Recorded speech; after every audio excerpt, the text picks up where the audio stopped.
standing for the reading of the Gospel. Our Gospel today is out of the book of Mark, chapters 8, verses 31 through 38. In it, Jesus speaks about the Passion and teaches about discipleship. And Jesus began to teach them that the human one must suffer many things and be rejected by the elders and the chief priests and the scribes, and be killed, after 3 days rise again. And he said this plainly. And Peter took Jesus and began to rebuke him. But turning and seeing his disciples, Jesus rebuked Peter and said, "Get thee behind me, Satan, for you are not siding with God, but with humankind." And Jesus summoned the multitude with the disciples and said to them, "If any would come after me, let them deny themselves and take up their cross and follow me. For those who save their lives will lose it, and those who lose their lives for my sake and the gospel will save it. For what advantage is it to gain the whole world and forfeit one's life? For what shall one give in return for one's life? For any who are ashamed of me and of my words in this adulterous and sinful generation, of them will the human one also be ashamed, when the human one comes in the glory of God with all the holy angels." May God add understanding and grant it to all of you for this reading.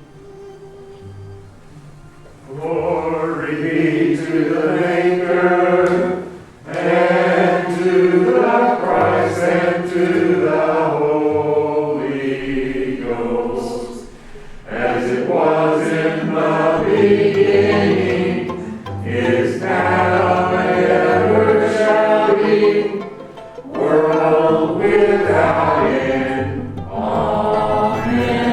Amen. Please be seated.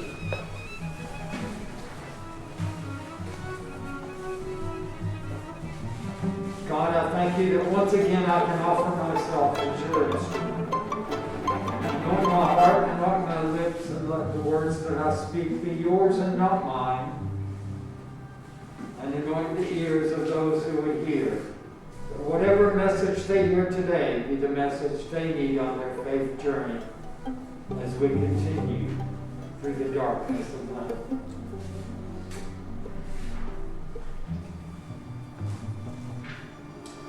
Some of you may want to get ready for a little bit of shocking information. Laughing through the darkness. Most families have a first ancestor, a patriarch or a matriarch who founded the clan. It may be the ancestor that came over on the Mayflower or in the hold of the slave ship. But you are very proud of the courage and the ability to overcome great obstacles your renowned ancestors represent. The Israelites had a renowned ancestor also. The Israelite nation considered themselves descendants of one ancestral couple, Abraham and Sarah. God promised Abraham and Sarah that they would receive two great things: land and children. Most of their lives they lived as childless, landless Bedouins. Then an angelic visitor came to their tent when Abraham was 99 and Sarah was 90 years old, and repeated the promise of God. You will have land and you will have children. It was a far-fetched, impossible, unlikely, and actually a humorous promise. Abraham thought the idea was ridiculous. He bowed his head down before the angelic visitor and laughed his head off. It seemed laughable, except it was the plan and the promise and the program of God. Generations before Abraham, we have a similar example of the way the plan and program of God seemed laughable. Consider the story of Noah and the ark. Noah built a huge boat on dry land. There wasn't even the Arkansas River around. Think of the laughs his neighbors were having on Noah. We can read the Bible as the story of how people reacted to the seemingly laughable ideas of God. All through the Bible, God seemed to have laughable, impossible plans, and most people didn't get it. The Bible is also the story of the few who did. Generations after Abraham and Sarah, the Israelites had multiplied to a great nation, but they were oppressed into slavery in Egypt. And then one bright sunny day, Moses came to Pharaoh's palace. Moses said to Pharaoh, "I just got a message from God. God says, let my people go." Can you imagine the snickering in the back of the room? Moses arrived with this crazy idea. God wants us to give up our free labor. That's ridiculous. It's laughable if you think about it. The Exodus is actually one of the Remember the 10 plagues? We read them with such long and serious face. Plagues are comedy and frogs and gnats and hailstorms. They were funny. God seems to be toying with the Egyptians, making fun of them. If we have eyes to see the whole Exodus story, it is full of laughs. Early on, it is the Egyptians laughing as Moses' freedom idea. Later, it was God's last laugh on Egypt. Later, the Israelites were at the doorstep of the Promised Land. The first fortified city they had approached was Jericho. Archaeologists say Jericho may be the longest continuously occupied city on earth. Human occupancy at Jericho goes back uninterrupted for 10,000 years.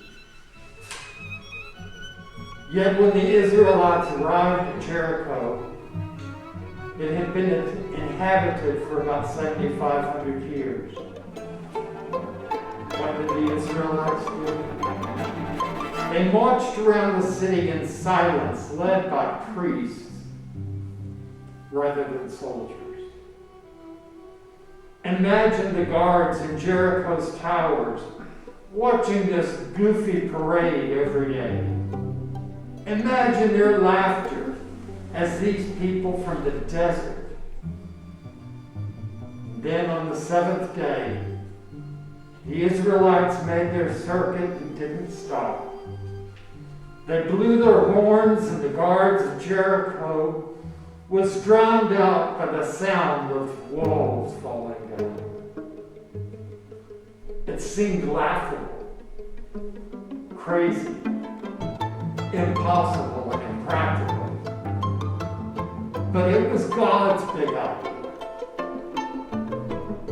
Centuries later, a prophet and healer named Jesus made his way around Galilee, saying, "If you want to save your life, you must lose it. If you give it away, you will find it."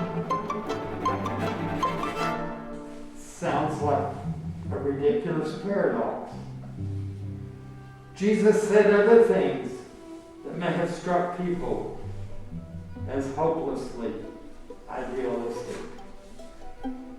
He said, not only love your neighbor, which alone is laughable, but also love your enemy.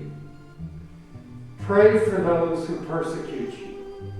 Such instructions are contrary to the conventional survival wisdom in a dog-eat-dog world. They seem laughable instructions, except that they are the program, the promise, the agenda of God.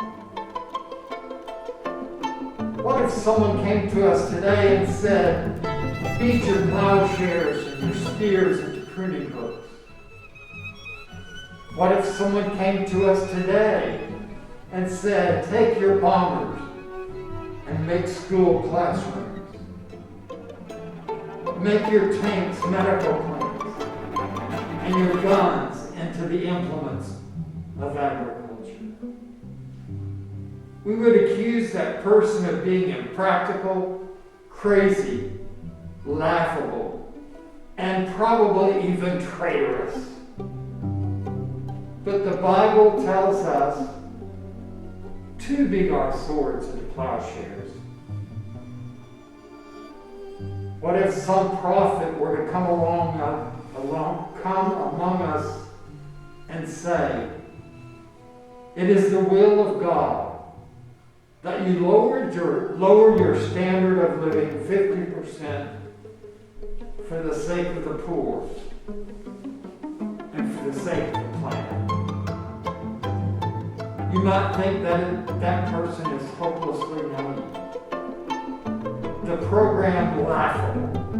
And yet, wouldn't it be consistent with the biblical admonition to care for creation and for our neighbors?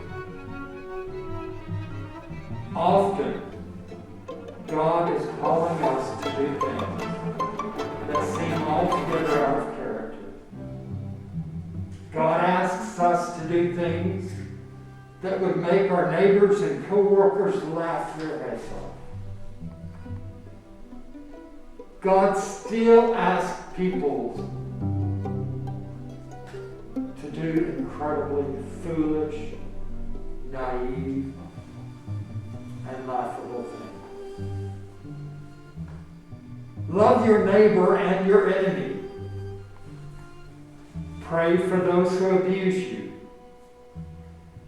God's plan, God's program, God's agenda is frequently so different from our own, and so different from what is expected in our own time, and so different than what the world is doing.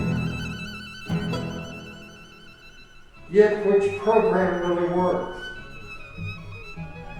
God's or the world?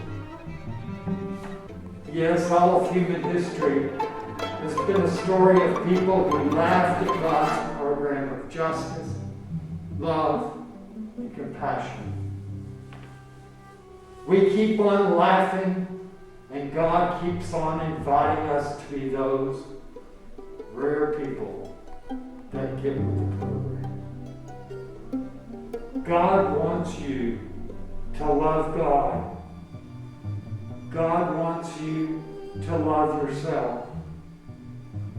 God wants you to love your people.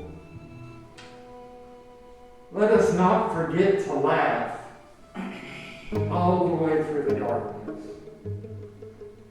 You have to admit, there were some pretty strange things that people probably did laugh at. I mean, Noah. Why would you build an ark? Did he just have extra lumber. We broke into David's shop and took all the extra lumber and just built an ark. Kind of life a little. People do strange things. A theologian once said, faith is believing or trusting a person, and its reasonableness depends on the reliability of the person being trusted. I feel confident today and every day that we can trust God's plan and program for us today. The world may want to laugh at us.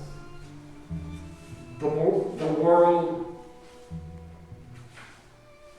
a percentage of the world, wants to laugh at the agreement that the House passes to help people get by, to make things just a little more. There's a whole strange group of people in Orlando going on right now, worshiping this beautiful, divine golden statue. Maybe they're right. Maybe they got it. Maybe I'm wrong. Maybe I missed it. I will trust that God's plan will take me where I need to be. I think we can all find that confidence this day. Let us continue our journey through darkness of Lent to the light of Easter.